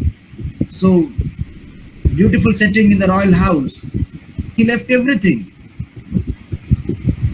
to find. No, not exactly. That was with Buddha. And when we come to Sankaracharya, he left his family,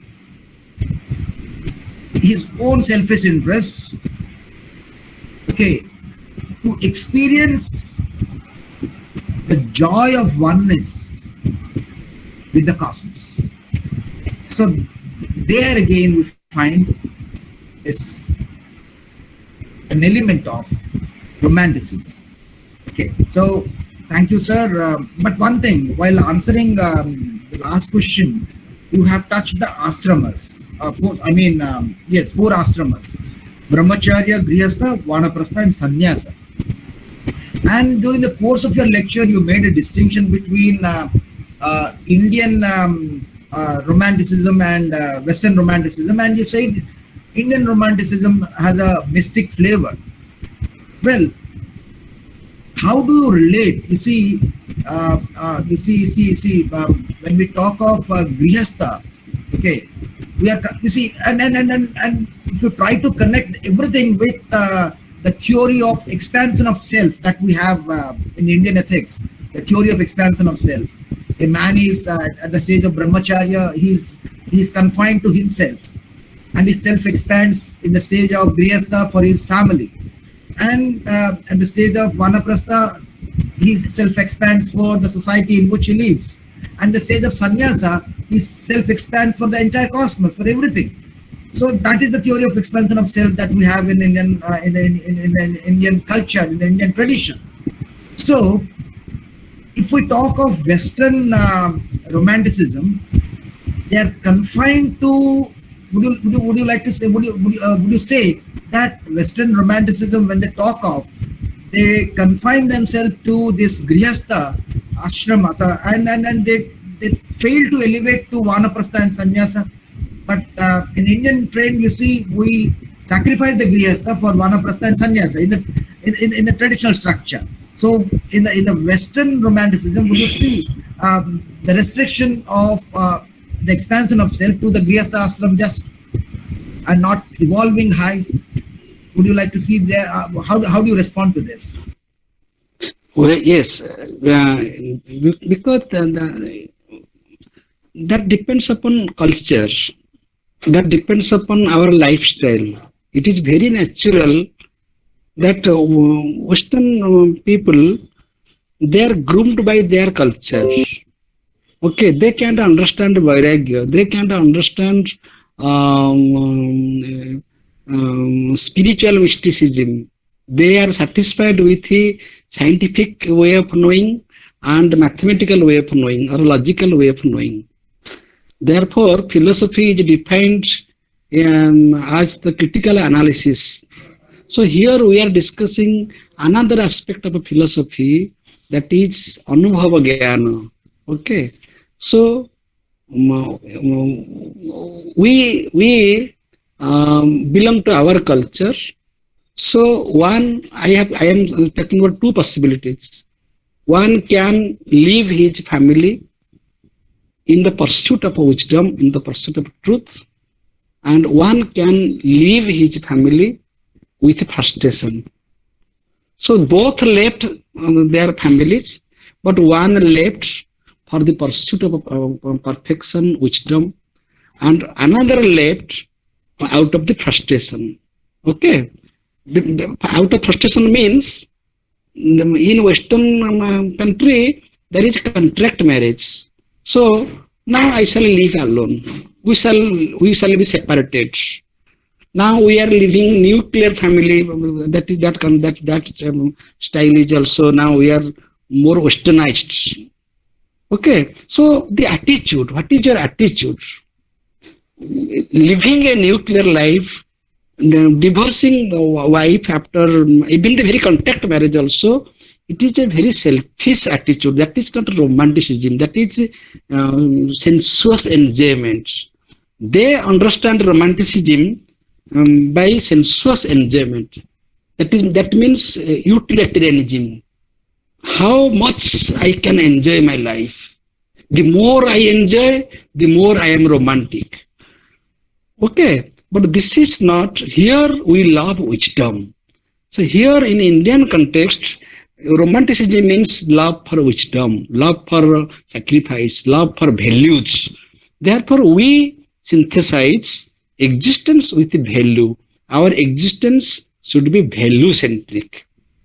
Okay, particularly we shall take the example of Gautam Buddha. For the family maintenance, there was no problem for the wife and the child of Gautam Buddha because he belonged to the royal palace. So now we are struggling for the maintenance. So we are going to court. If I shall leave my family, how can they survive? But that was not the problem for Lord Buddha. Family maintenance was there. But the wife and child was child. The wife should be happy that my husband gave me a child and my generation is protected. If now he is searching for the truth, then I should sacrifice this selfish love for my husband, and he will become a cosmic person. So I asked Sadananda Saraswati of Chinma Mission, sir, why did not you marry? You should have your family. Very beautifully he replied me, you have a very small family, and we have also family, and that is a very big family. The entire cosmos is our family. So all persons will become householders. It is not necessary. By attitude, therefore I told Swabhava, you are your culture. You are according to your Swabhava.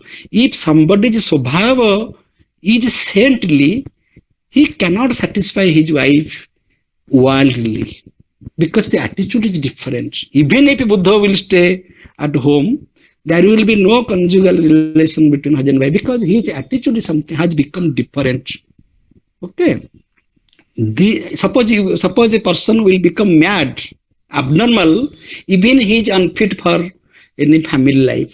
He will roam outside. So everything depends upon mindset, but that should be very positive. In Indian culture, we take romanticism in a very holistic sense, in a very wider sense, in a very spiritual sense. Thank you. Well, thank you, Professor Das. Well, what I could learn is in the Western context, in Western Romanticism, the focus is more on the individual, is more on the selfish interest. But when we come to the Indian Romanticism, from the Vedantic standpoint, the focus is on the cosmos. So there is a shift from individual to the cosmos. There is a shift from I to we, and we to all, and all to the cosmos. So that's how the transition, that's how the transformation that we see in the Vedantic tradition, and that's how Sankara, that's how the Vedantic Romanticism is somehow greatly different from the Romanticism that we speak of in the Western tradition. And in that sense, Sankara is definitely a romantic philosopher, because for him, all India is Dr. Rao, Yes. I have one question to you. Welcome, sir. Really speak. Could I speak or not about romanticism? I tried to speak. This is a very vast topic, and Professor Udananda Rai. Could I speak or not?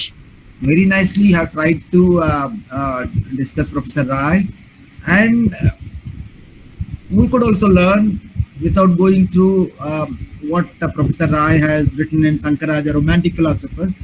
You very clearly could define who is a philosopher, and then you try to define what romanticism is in Vedantic tradition, and then you try to justify how Sankara is a romantic philosopher. So very nicely have tried to do this in 3 different steps, and we are really grateful to you. Thank you very much, sir.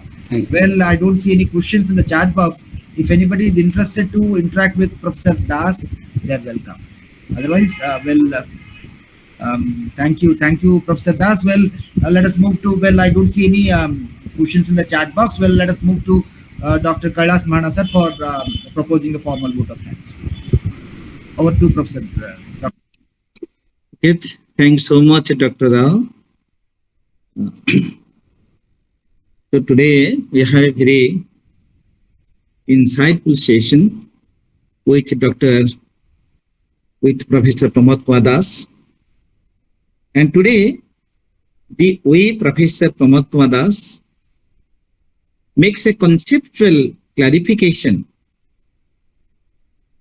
on the philosophical perspective of Professor Udananda Rai has glorified the academic platform of philosophy family. And the viewers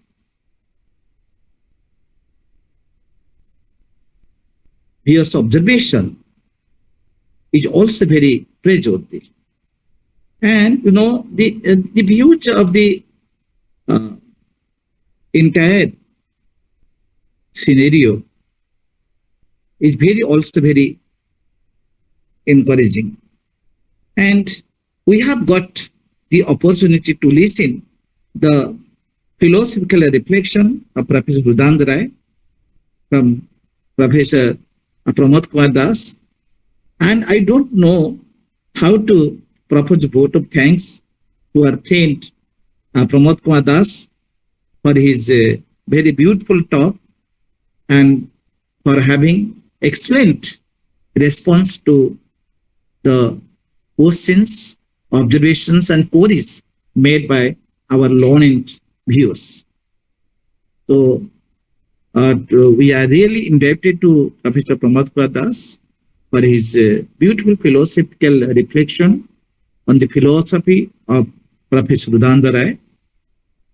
And today, Professor Avinash has put his observation on the talk by citing so many nice examples which have inspired all of us. It also supports the presentation of Professor Das. I extend a very hearty vote of thanks and gratitude for his observation and for sharing his wisdom in the philosophy family. And Professor Avinash has also strengthened our activities by his regular participation and regular